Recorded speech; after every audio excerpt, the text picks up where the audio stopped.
देखिए, फ़ारूक सुहेल गोविंदी साहब ने ख़ुद ज़िक्र किया है इस किताब के इब्तिदाइया में, उन्होंने कुछ लिखा भी है। उन्होंने बताया है कि उनका कब से मेरे वालिद से ताल्लुक़ रहा, अब्दुल्ला मलिक साहब से ताल्लुक़ रहा, और फिर जब तहरीक जमहूरियत थी, मैं और वो भी इकट्ठे स्ट्रगल करते रहे हैं।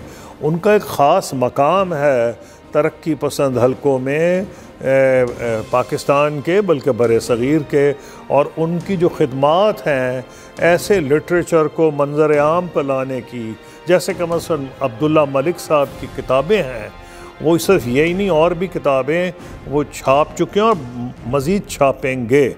मैं ये समझता हूँ कि ये एक ऐसा वो विरसा छोड़ के जाएंगे, हम सब ने यहाँ से जाना है, जो कि कभी भुलाया नहीं जा सकता।